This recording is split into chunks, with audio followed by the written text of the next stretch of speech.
Evening friends, and welcome back. Today we are going to discuss about the IPD management of the SARS-CoV-2 infection. Dear audience, I just want to emphasize one very important point here, that we are in a continuum. We are in a dynamic phase where every now and then new trials, new studies are coming out for the management of SARS-CoV-2 infection. So I request all the audience, all the readers to kindly remain updated. Just go to the respective sites of WHO, CDC, Government of India, and other websites for the drugs which have been approved for the management.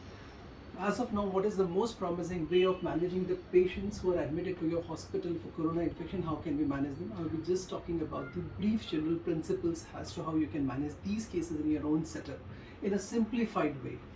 So, to begin with our talk for the IPD management of the patients who are suspected or having a SARS-CoV infection, the first thing is what we have discussed is when should we think about indications about the admitting these group of patients to our hospital. First and foremost, it is often the clinical. Good history and clinical judgment is what is required for the management as well as for the diagnosis of the cases.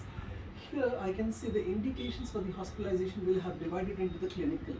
As we all know, popularly Curve 65 has been used for the pneumonia, for the hospitalization. I have here reduced the age criteria to 55 because all the risk factors, age 55 plus the risk factors that we have discussed in our previous talk has been included. So any patients who are positive, RT-PCR positive or the antigen positive, presents to you with the confusion, urea more than 7 moles per liter, respiratory rate more than 30 breaths per minute, and blood pressure less than 90 systolic with the age more than 55. Plus, there should be certain risk factors. I will not discuss it today. We have already discussed in our previous talk. So if the patient have these risk factors, that is one of the indications that you can ask your patient to get admitted to the hospital as soon as possible. A take-home message, friends, I want to tell you, the pulse oximeter cannot be relied upon. It overestimates the hypoxia. Many a time the patient may remain breathless and the pulse oximeter will show the saturation or SpO2 over and above 95, 96 and so on and so forth.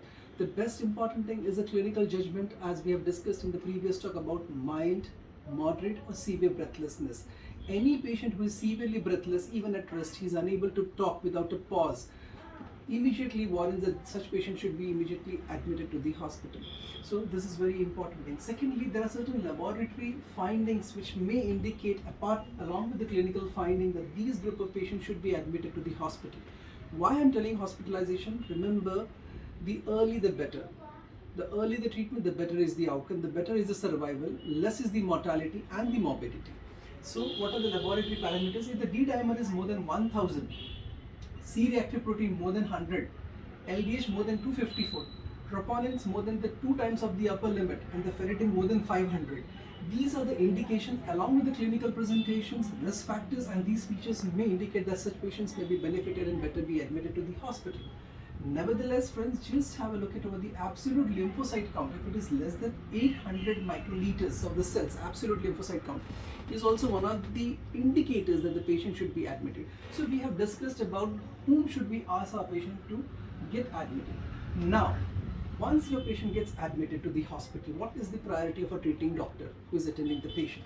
The most important thing, he is going to see the oxygen level. So first thing, as much as possible, ask the patient to have awake and self-prone position. I know it is a bit discomfortable, it's uncomfortable for the patient, a lot of discomfort it causes to the patient, but you must encourage in 24 hours as much as possible, try to be on a prone position. So should be one thing. The venous thromboembolism prophylaxis should be given to all the patients who are admitted in the hospital. To all the patients who are admitted in the hospital. The best we use is a low molecular weight heparin. Next, you can start the patient. You may understand the moment you admit your patient, some patients will require the oxygen requirement less than 6 liters and some patient may require the oxygen more than 6 liters roughly when we use the nasal cannula or the prongs. So those group of patients who require less than 6 liters of the oxygen are termed as a low flow oxygen requiring patients, and those patients who require more than 6 liters of oxygen are called as a high flow oxygen requiring patients. So we have defined it in that way. So friends, the patient is getting admitted, and if they present to your hospital less than 48 hours, such individuals, less than 48 hours, such individuals should be started on remdesivir injection along with dexamethasone as per the latest trials and studies. There are a lot of meta-analysis from various randomized controlled trials about the remdesivir that if you start early, there is a better outcome. There is no point in starting remdesivir to those patients who are already presenting much late to the hospitalization when they are already intubated or put on ECMO. So very important, if the patient presents less than 48 hours, then the remdesivir may be beneficial. As let me tell you, WHO clearly says that remdesivir does not have mortality benefit. But they are talking in this in context to those group of patients who are presenting to the hospital much later.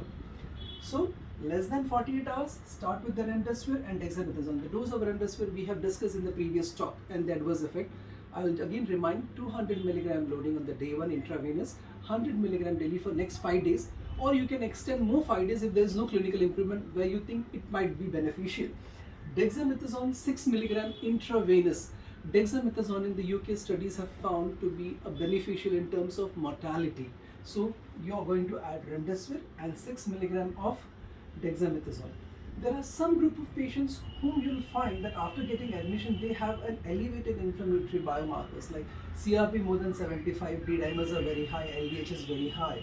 And if these group of patient comes to your hospital within 96 hours, and there is no evidence of contraindications, like that is to say, there is no evidence of overwhelming bacterial infections or fungal infection, these group of patients may be benefited if you try to give any of these two molecules. One is a JAK inhibitors, that is baricitinib 4 milligram once daily for 14 days, and other is interleukin 6 inhibitor tocilizumab, that is given as 8 milligram per kilogram of body weight single intravenous dose. Friends, again I would like to emphasize, certain guidelines, certain bodies, certain government agencies strictly prohibit or encourage the use of these molecules. Please kindly check with the local guidelines as they keep on updating every now and then before you embark these molecules for your treatment purpose. Okay, so these drugs are better given and found to be effective if the patient presents within 96 hours of hospitalization, and there should not be contraindications. I often recommend all the doctors to obtain 2 sets of blood culture, sputum cultures. In what way? A routine bacterial culture, mycobacterial culture and fungal culture. So 2 sets you have to take it, and once you give this injections every now and then periodically you have to repeat the cultures. So if there is no contraindication to baricitinib and tocilizumab, you can definitely use this molecule along with it. Very important point I would like to add, friends, when you're not going to add any of these 2 molecules without a glucocorticoid coverage. That is to say, your patient has to be on dexamethasone or other glucocorticoid. The other glucocorticoid is a prednisolone 40 milligram once daily is what recommended. So you can combine with these 2 when the patient is already receiving glucocorticoids. And last but not the least, I would like to emphasize, there is no role of convalescent plasma, friends. When the patient has been admitted to the hospital, there is no role of convalescent plasma, and it has no longer been endorsed by a measure of the bodies.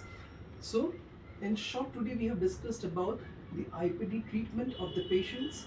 These are the general principle.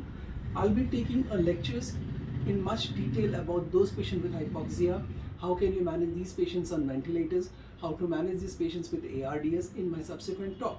For today's lecture, I would like to emphasize admit, oxygenation, prone position, deep vein thrombosis prophylaxis or thromboembolism prophylaxis, judicious use of the most promising agent as per the guidelines, remdesivir, dexamethasone, and if less than 96 hours, you have to take a call whether the patient will be benefited with JAK inhibitors or interleukin 6 inhibitors. But definitely it comes with a caveat, there should not be contraindications, and these agents may lead to increased overwhelming infections, various types of bacterial and fungal infections. So one has to be very careful and cautious while using these molecules. Thank you, friends, for your kind listening, and stay tuned. In my subsequent talk, I'll be discussing in depth about these drugs and oxygenation. Thank you.